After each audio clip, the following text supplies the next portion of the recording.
Tersangka. Setelah ditetapkan menjadi tersangka di hari yang bersamaan pemirsa setelah menjalani pemeriksaan di kantor kepolisian di Bali, Jering langsung dimasukkan ke dalam penjara di rutan Polda Bali.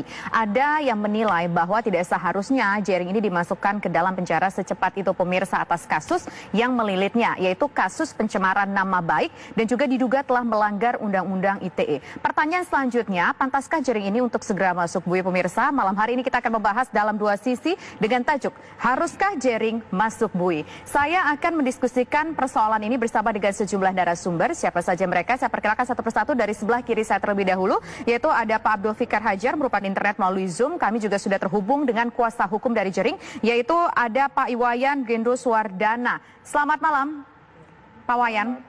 Selamat malam Mbak Tisa. Satu sudut pandang ini pemirsa, kita juga sudah terhubung lagi dengan salah satu narasumber kami yang sudah terhubung, yaitu ada Pak Teddy Gusnaidi, merupakan Dewan Pakar Partai Keadilan dan Persatuan Indonesia. Selamat malam Bang Teddy.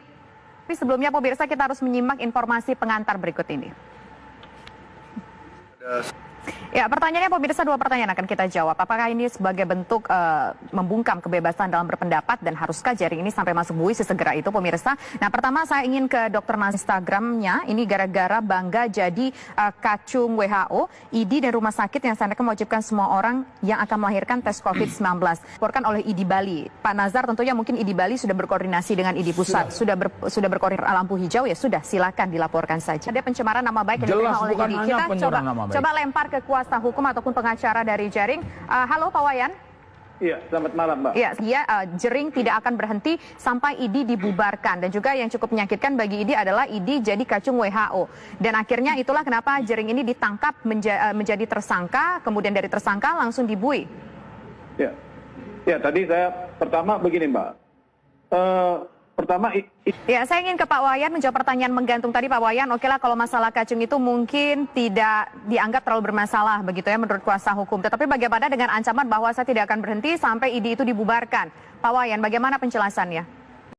Apa di situ yang dokter rasa nggak cocok sama dokter? Iya, sebenarnya gini, cuma dua pasal yang dituduhkan, ya 27 ayat 3. Dan nanti kita tahan, kita juga punya satu narasumber yang belum kita ajak berbicara. Di sini ada Bang Teddy Gusnaidi, tapi nanti usai jeda berikut pemirsa kami kembali sesaat lagi. Saya belum ngomong soal itu. Bahkan Dewan Pakar Partai Keadilan Persatuan Indonesia PKPI, bagaimana tanggapan Anda? Kita tahu juga bahwa PKPI sebelumnya sempat juga punya masalah begitu dengan Jering, begitu ya, saling lapor begitu ya beberapa waktu yang lalu. Tanggapan Anda bagaimana Bang soal penahanan Jering ini?